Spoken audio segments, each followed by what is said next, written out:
Hoy tengo el gusto de saludar a Alejandro Jiménez Ospina. Alejandro es abogado, es especialista en Derecho Constitucional, magíster en Derecho con profundización en Derechos Humanos y Derecho Internacional Humanitario y actualmente es el coordinador de la línea de investigación en Justicia Transicional de Justicia. Alejandro, gracias por aceptar esta invitación para que conversemos sobre la audiencia que llevó a cabo la JEP sobre el caso de secuestro. Mariana, muchas gracias a ti por la invitación y por venir a hablar de ese tema que creo que es tan importante justo en la coyuntura del país y en lo que está ocurriendo. Entonces, muchas gracias y gracias a las personas que nos vean y nos escuchen. Bueno, Alejandro, antes de darte la palabra, yo simplemente quiero mencionar dos cosas. Del 21 al 23 de junio se realizó la audiencia pública de reconocimiento al último secretariado de las extintas FARC-EP por los secuestros. Y a estas largas jornadas asistieron víctimas, familiares, por supuesto los 7 integrantes del exsecretariado de las FARC-EP, de las antiguas FARC-EP, quienes en estos 3 días pasaron a reconocer públicamente los hechos y conductas que halló la JEP, la Jurisdicción Especial para la Paz, cuando les imputó cargos relacionados con esta política criminal. Aquí me permito abrir comillas. 3 patrones inventaron la política de secuestro de las FARC-EP para financiar a la organización armada en sus diferentes niveles jerárquicos, forzar el intercambio por guerrilleros presos y controlar a la población de los territorios castigándola por diversos motivos, investigándola por su presunta cercanía a los enemigos de la guerrilla o controlando la presencia y acciones de empresas y funcionarios públicos. Y quiero iniciar esta conversación, Alejandro, haciéndote una pregunta por el significado de esta audiencia. ¿Qué significa que los 7 miembros del exsecretariado de las extintas FARC hayan reconocido en esta audiencia su culpa y su responsabilidad? Y sobre todo, ¿qué significa en términos de reconciliación? Bueno, Mariana, ahí yo empezaría por un punto esencial y es que este es parte de un proceso más largo, ¿no? O sea, este es uno de los momentos más importantes sin duda, pero no el único, en todo un proceso de rendición de cuentas por los crímenes más graves que se han cometido en el conflicto, ¿no? Entonces, ya de por sí, el hecho de haber llegado hasta aquí, de tener esta audiencia y de que ocurra, ya es un avance fundamental en cómo está ocurriendo y cómo se está desarrollando el proceso de que quienes cometieron los delitos más graves y tienen la máxima responsabilidad en el marco del conflicto, pues rindan cuentas a la sociedad y a las víctimas, ¿no? Y eso yo creo que es un punto esencial.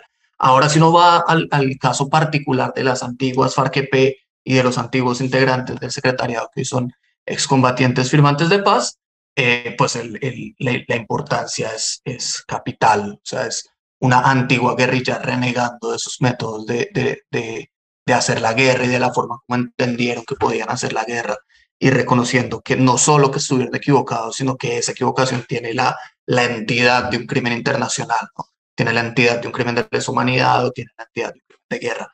Eso es algo raro de ver en el mundo, que tiene matices y ahorita podremos conversar un poco sobre los matices, pero que en principio, tomado así como un conjunto, es muy importante.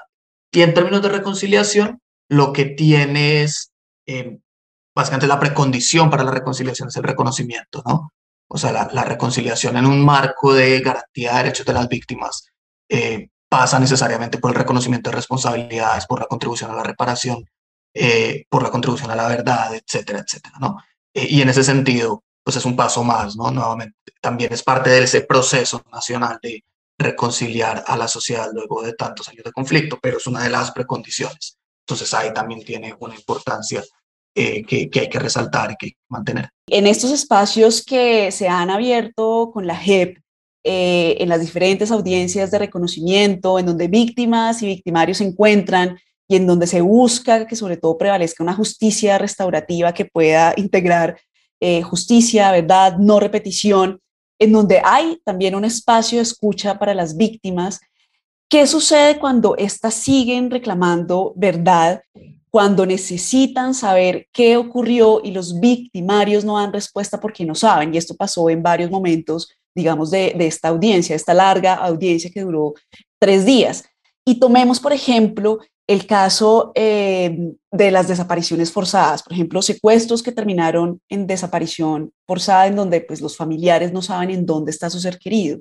¿Qué pasa allí? Hay que tener en cuenta varias cosas. Ahorita cuando hablábamos de que este es un proceso, una etapa del proceso, también este grupo de personas, estos 7 antiguos integrantes del secretariado de las antiguas FARC, también son solamente una sección de quienes tienen que rendir cuentas por parte de las FARC por esta política, ¿no?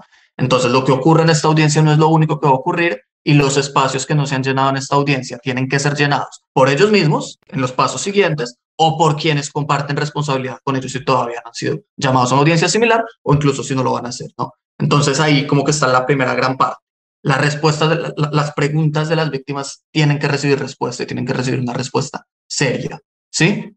Y esa respuesta seria tiene que provenir de todos los comparecientes que estén en la jurisdicción, que tengan la intención de recibir los beneficios, pero pues siempre dentro de un marco de posibilidades. Pero el punto es que no son solamente estos 7, ¿sí? Tienen que ser todos los que puedan tener algún tipo de información. Eso está ocurriendo. O sea, no, la JEP no solo ha llamado a estos 7 antiguos integrantes de las FARC a dar sus versiones y a responder las preguntas de las víctimas, pero en cualquier caso, todos tienen que dar respuesta, ¿sí? Y eso es como el punto 1. El punto 2 es que la desaparición forzada, que es el ejemplo que pones, tiene una particularidad, y es que las víctimas de desaparición forzada, y especialmente, o sea, tanto la persona desaparecida como sus familiares y sus seres queridos, tienen derecho a que el Estado también las busque, ¿sí? O sea, independiente de cualquier cosa, la búsqueda de personas víctimas de desaparición forzada no puede cesar, ¿sí? Y para eso también el acuerdo tiene herramientas, ¿no? Está la unidad de búsqueda de personas dadas por desaparecidas que opera de forma paralela a la Jurisdicción Especial para la Paz y pues además Colombia también tiene en la Fiscalía General de la Nación un grupo de funcionarios y funcionarias encargados de buscar víctimas de desaparición forzada, ¿no? Entonces la obligación de buscar sigue vigente y ahí hay un cruce entre lo que debe hacer el Estado y lo que deben hacer los comparecientes. Los comparecientes para recibir los beneficios tienen que aportar verdad plena, ¿sí? Pero no son solo estos 7, son todos, ¿sí? Eso no significa que estos 7 tengan que decir menos, ¿no? Todos tienen que decir todo lo que puedan, pero además de eso se cruza con la labor que tiene que desarrollar el Estado. El Estado tiene que buscar a estas personas y las tiene que buscar a través de los mejores medios posibles y con la mayor diligencia posible. Entonces ahí hay como un cruce de responsabilidades que es muy importante mantener, porque claro, las reivindicaciones de las víctimas se van a mantener y el objetivo del proceso y el centro del proceso no es descartar esas reivindicaciones, es atenderlas. ¿Sí? Que las víctimas sean lo central en el procedimiento y en el proceso. No pasa por dar cuenta de qué están pidiendo, ¿sí? O por dar cuenta de cuáles son sus preguntas, sino por en efecto garantizar sus derechos. Entonces, claro, hay un montón de herramientas para hacerlo y están en curso y el punto es ir evaluando paso a paso qué va ocurriendo, ¿no? Quiero que sigamos conversando sobre el tema de la reparación, Alejandro. Se busca, claro, con esta justicia transicional, una reparación integral para las víctimas. En el primer día de la audiencia, Sigifredo López, que fue víctima de secuestro, señalaba en su intervención la importancia y la necesidad de la reparación económica, ¿sí? Sin dejar de lado, por supuesto, la necesidad de reconocer la verdad. No hay que desconocer tampoco que muchas de las víctimas del conflicto armado en Colombia viven en condiciones difíciles, en condiciones precarias, han sido victimizadas una y otra vez. Y la pregunta que surge, digamos, de esta intervención particular de Sigifredo López es si lograrán las víctimas acceder a una reparación integral y si de alguna forma la JEP puede garantizar eso. Bueno, ese es un punto esencial, no solo porque es una de las grandes reivindicaciones de las víctimas, no la única, por supuesto, sino además por el momento del país, ¿no? Con un nuevo gobierno. La JEP opera en el marco de un sistema de instituciones, o sea, la JEP no es la única institución encargada de garantizar los derechos de las víctimas, y al lado de la JEP pues, está la Comisión de la Verdad, que ya está entregando su informe final, está la unidad de búsqueda, y están las instituciones encargadas de la implementación de la ley de víctimas, ¿sí? Para el caso de las indemnizaciones, de las compensaciones económicas, la unidad de víctimas, ¿sí? La ley de víctimas tuvo que ser prorrogada por 10 años porque no cumplió sus objetivos, avanzó un montón, ¿no? Avanzó un montón en Colombia hasta donde más, estas cifras las tengo en memoria, ¿no? Puedo estar equivocado, pero es más o menos 1 millón de víctimas indemnizadas hasta ahora. Eso es un montón de gente, pero es un montón, pero no es un montón de gente comparado con la cantidad de víctimas que hay registradas en Colombia, porque la guerra en Colombia ha cobrado muchas víctimas, ¿sí? Faltan muchas víctimas por indemnizar, así como faltan muchas víctimas por recibir las otras medidas de reparación, tanto las que salen de la unidad de víctimas como las que no, restitución de tierras, por poner un ejemplo. Entonces, ¿por qué digo que es una coyuntura especial? Primero, porque ya se prorrogó la ley por 10 años más, y además en este nuevo gobierno pues hay una oportunidad de revitalizarla, ¿no? De ver qué es lo que está fallando en la ley, porque a pesar de que ya llevamos 10 años de implementación, no cumple los objetivos, ¿sí? Que hay que cambiar, que hay que mantener, y especialmente en dónde tiene que ir la voluntad política para que la ley se implemente, y se implemente de forma adecuada y completa. Eh, entonces es una discusión que tenemos que dar, es una discusión que tenemos que dar para el próximo Plan Nacional de Desarrollo, es una discusión que tenemos que dar para el próximo Presupuesto General de la Nación, y es una discusión que tenemos que dar también en el Congreso de la República para pensar cómo mejorar la ley de víctimas. Eh, las víctimas en efecto tienen derecho a una reparación integral, y eso es una reivindicación que pues traen no de hace un año y no de hace 5 y no de hace 10, y el Estado tiene que dar una respuesta, tiene que dar una respuesta, y la respuesta tiene que pasar hoy por dar cuenta de cómo implementar de mejor manera el programa administrativo de reparaciones que ya Colombia tiene. Bueno, ahora quiero que retomemos este tema de lo que viene, ¿sí? ¿Qué viene después de esta audiencia? Eh, ¿Qué viene, digamos, para los exintegrantes del secretariado de las FARC? Pero también qué viene, como tú lo mencionabas, en las otras instancias del mismo proceso, Alejandro. Bueno, vienen como dos cosas por separado, deberían venir más bien. Por un lado, la pregunta por las responsabilidades de otras personas por la implementación de la política, ¿no? O sea, además de los 7 antiguos integrantes del secretariado, la JEP también está indagando por la responsabilidad de mandos que estaban más abajo en la cadena, y eso debería seguir con el paso del tiempo, prontamente, ojalá. Y para estas 7 personas, lo que debería seguir es continuar el proceso. Primero, eh, hay una decisión esencial que hay que tomar, que es si en efecto el reconocimiento que dieron es pleno, si cumplieron la obligación que tenían de aportar verdad plena, y además decidieron reconocer responsabilidad de forma plena, ¿sí? Y de ahí lo que termina saliendo es una decisión de la Sala de Reconocimiento de Verdad y Responsabilidad, eh, llamada resolución de conclusiones, ¿sí? Que se adopta luego de que los comparecientes propongan su plan de reparación, ¿sí? ¿Qué van a hacer para restaurar el daño y qué van a hacer para reparar las víctimas? La JEP analiza eso, analiza el reconocimiento que hicieron, analiza las observaciones que tengan las víctimas, tanto al reconocimiento como a las propuestas de plan de reparación, y emite una resolución de conclusión, ¿sí? Las personas a las que la JEP decida que en efecto reconocieron y que reconocieron con los estándares que establece la ley, van a ir a lo que se llama la ruta de reconocimiento ante el tribunal, ¿sí? Que es ir al tribunal a recibir la sanción propia, que es la sanción que se impone a quien reconoce responsabilidad de forma temprana, ¿sí? Los que no, si la JEP decide que hay gente que no reconoció responsabilidad, pues irán a lo que llamamos la ruta adversaria, que es que pueden llegar a ser sometidos a juicio, y si son vencidos, pues reciben las sanciones que corresponden, que son sanciones diferentes, ¿sí? Eh, Faltará ver qué ocurre, ¿no? O sea, en este caso, las 7 personas sostienen que están reconociendo responsabilidad. Entonces, la decisión más o menos debería ir por esa línea, pero depende de la entidad que le den no solo la sala a esos reconocimientos, sino las observaciones que hagan las víctimas, ¿sí?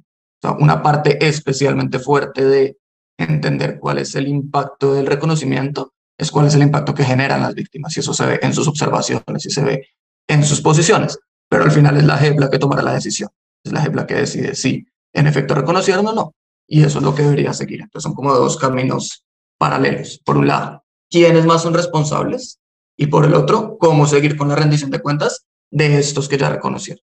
Y Alejandro, quiero hacerte una última pregunta de cierre, porque me parece importante seguir hablando de esto, y es, ¿en dónde consideras tú que radica la importancia de esta audiencia, pero también cuál es, digamos, lo más relevante de que exista un sistema integral de verdad, justicia y no reparación? Pues la importancia está precisamente en la garantía de derechos de las víctimas, ¿no? O sea, Colombia está implementando un modelo que sale de una negociación de paz, con un grupo que en efecto se desmovilizó, ¿sí? Con porciones que reincidieron, etcétera, pero con un grupo que se desmovilizó, pero que decide como país, que Colombia decide como país hacer un esfuerzo muy grande por garantizar los derechos de las víctimas, y eso no se puede quedar en el papel, ¿sí? Y eso se tiene que implementar, se tiene que implementar correctamente. Y lo que estamos viendo hoy son los primeros avances de una parte de ese modelo, los primeros avances del modelo de justicia. Las víctimas tienen derecho a la verdad, a la justicia, a la reparación, a la no repetición. Este modelo, esta sección del modelo busca garantizarles primordialmente el derecho a la justicia, pero también ahí se cruza derecho a la verdad, porque tú misma lo decías en las preguntas, las víctimas hacen preguntas porque necesitan saber qué ocurrió y lo hacen también dentro del procedimiento de la JEP, y eso es no solo válido, sino que el procedimiento lo impulsa, y pues además hay un componente de reparación fuerte, tanto en el esclarecimiento de lo que ocurre, como en las sanciones que en efecto tendrían que recibir quienes reconocen responsabilidad, ¿no? Entonces la importancia está ahí, la importancia esencial es los derechos de las víctimas son parte esencial no solo de nuestra Constitución, sino del derecho internacional, y en ese sentido, y además son un imperativo moral y ético, ¿no? Como sociedad, eso es algo que no podemos dejar de pasar de largo, ¿no? Y además una deuda histórica que tenemos.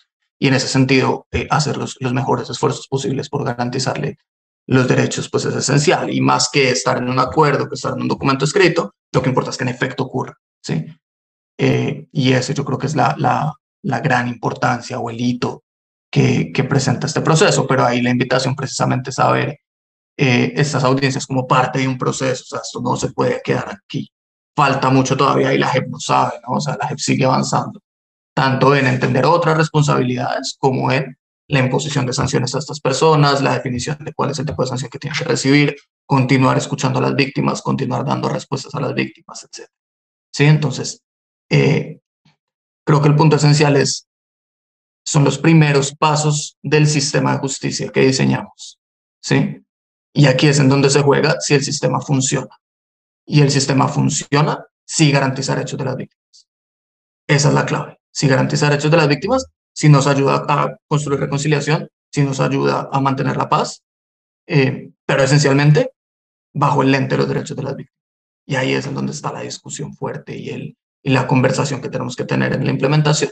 Por eso es que es, creo yo, un momento clave para la implementación del modelo, así como lo fueron las audiencias sobre ejecuciones extrajudiciales en el Catatumbo, como lo serán los del Caribe que van a ser en los próximos días y como lo serán las siguientes, ¿no?